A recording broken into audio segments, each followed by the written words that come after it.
Okay, in 5.4, we're going to look at mutually exclusive events. So just review from when we talked about set theory, mutually exclusive events are disjoint sets, so they have nothing in common. You can represent the probability that either A or B will occur by simply adding them together. Okay, so probability of A or B is equal to the probability of A plus the probability of B. Okay, here there's a little spot saying the number of A and B.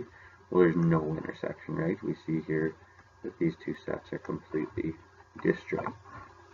Now, non-mutually exclusive events, they have elements in common, right? So that's this region in here where something can be happening that's common to both.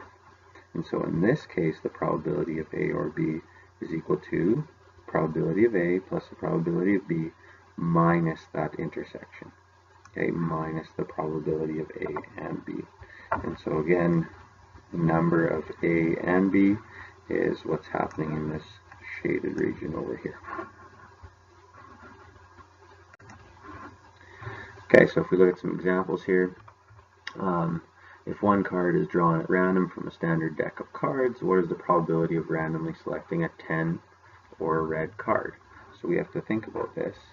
If I am selecting a 10 or a red card, is there going to be some overlap? Well, if I think about, okay, here are all my red cards.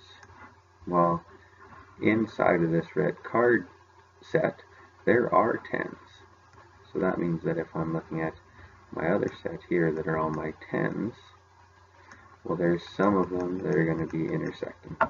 So that means that we're going to say, well, the probability of selecting a 10 or, so that's our union, a red card, is equal to, well, first I want the probability of selecting a 10. I want to add that to the probability of selecting a red card. And since they are non-mutually exclusive, I need to subtract the intersection. So the probability of there being a 10 and a red card. Okay, remember that probability is like your total favorable outcomes over your total outcomes. So in drawing a card out of a deck of cards, there are actually 52 possibilities. Okay, and then we have to think about, well, how many 10s are there? Well, there are 4 10s. So I have a 4 out of 52 chance of getting a 10.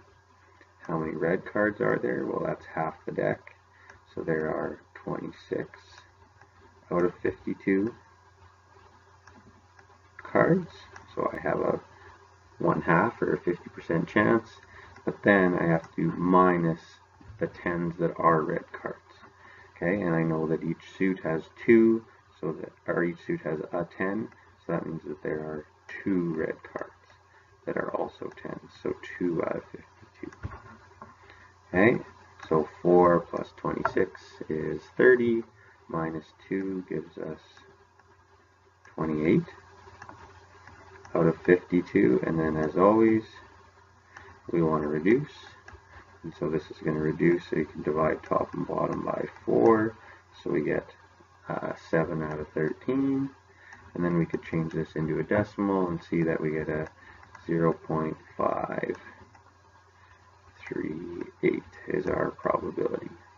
So actually pretty good odds. Okay, if we look at another example here, Susan rolls 2 regular 6-sided dice. Determine the probability, or what is the probability of each event below. Okay, so when we're talking about dice, we've done this before, what we can do, or what we should do, is we should make ourselves a little sample space of all of the possibilities of rolling, of sums for rolling a die. So I'm going to write up here, these are the numbers that I could roll on my first die. 1, 2, 3, 4, 5, or 6.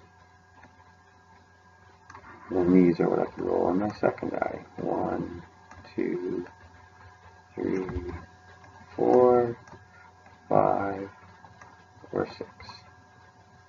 Okay, and then we want to fill in what the sums would be for each roll. So for example, if I rolled a 1 and a 1, my sum would be 2. If I rolled a 1 and a 2, my sum would be 3. And then this row is just going to continue on going up by 1 each time. And I could do the same thing. My 2 and my 1 are going to give me 3. 2 and 2 give me 4. And I'm just going to go up by 1 each time. And we can continue to fill out this row, and then as we notice too, the columns follow the same pattern. A 3 and 1 is a 4, a 4 and 1 is a 5, a 6, a 7, so that means this is 5, 6, 7, 8, 6, 7, 8, 9, 6, 7, 8, 9. And just while we're doing this, it's important to note that you could do this with products as well. So you could multiply each die and it would look kind of similar, but you would have different numbers in here. Okay, so this is every single sum I could get from rolling 2 6-sided die. Okay, now probability of each event here. Well, here it's asking for the probability that my sum is a 6 or an 8. And I know that 6 and 8 are different numbers, so I can't have a sum that is 6 and is 8. So that means that I'm going to do the probability of 6 plus the probability of 8. And I don't need to subtract any overlap because these are mutually exclusive events. So what is the probability of rolling a 6? Well, if I look at my sample space over here, it's a 6 by 6, so there are 36 possibilities. So that's my bottom number. And it's going to be my bottom number for both of these. And then what are the probability of rolling a 6, or the sum of a 6? Well, if I look, I've got a 6, got a 6, a 6, 6, and a 6. Okay, so I have 5 different ways that I could roll a 6. And how many different ways could I roll an 8? Well, we could do the same thing here. I've got an 8, 8, an 8, an 8, and an 8. So there are 5 ways that I could do that. If I add those two together, I'm going to get that there are 10 out of 36 ways. And then again, I'm going to reduce this. So I end up with 5 out of 18. And then if I want to answer that as a decimal, my answer could also be 0.278. Okay. Now the second one is saying, what are the probabilities that both dice are odd numbers or the sum is 4? And so I want to think about this. Are there any ones that have both odd numbers and a sum of 4? Well, yeah, there are. So if I add 1 and 3, that gives me 4. 1 and 3 are both odd. So that means that these events are not mutually exclusive. So I want to add the probability that both are odd with the probability that my sum is 4. And then I need to subtract the probability that it is odd and a sum of 4. Okay, again, there are always, in this sample space, 36 total possibilities. So that's going to be, that's supposed to be a minus, that's going to be my denominator in all these. Okay, and so I look, well, what are the probability that both are odd? So I have 1 and 1, 1 and 3, 1 and 5. That is 3 options. I've got 3 and 1, 3 and 3, 3 and 5, that's another 3, 5 and 1, 5 and 3, 5 and 5, another 3. So I've got 9 possible ways that they could be odds. Okay, what's the probability that my sum is a 4? Well, there are 1, 2, 3 ways that I could do that. And then I need to subtract the overlap, which is I have a 4 and both are odd. Well, this 4 is 3 and 1. This 4 is 3 and 1. So there's 2 of them. This 4 is 2 and 2, so those are not both odds, so that doesn't matter, so I end up with 2. 9 plus 3 is 12, minus 2 is 10, so I actually end up with 10 out of 36, which is the same probability that I had in question A. So that could also be written as 0.278. Okay, last example here.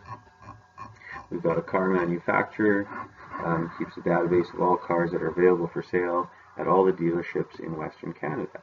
For Model A, the database reports that 43% have heated leather seats, 36% have a sunroof, and 49% have neither. Determine the probability of a Model A car at a dealership having both heated leather seats and a sunroof.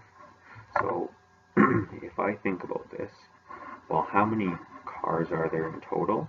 Well, what everything should add up to is 100%. Okay, 100% of the cars manufactured is what it all should add up to. And if I think again back to our set theory in Unit 3,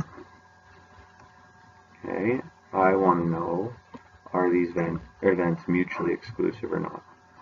And if I add these 3 percentages together, 36, 43, and 49, 36, 43, and 49 is what I meant to say. Okay, I get 128%. Well, that is impossible. So that means if I'm looking at my sample space, and I know that 100% of the cars are in there, well, one thing it told me is that 49% have neither, so they have to go out here. And then if I look at this number I just got, well, it's 28% over 100. So that means that that 28 needs to fit into here. Okay, and if that 28 fits into here, well, let's say that this is my heated leather seat set, and this is my sunroof set. Well, if 43% have heated leather seats, well, 43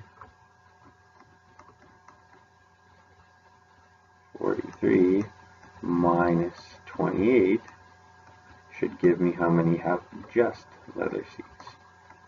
Okay, so I should have 15% that just have heated leather seats. And then I could do the same thing, 36% are supposed to have a sunroof. And if I subtract that 28 that's in the middle, I end up with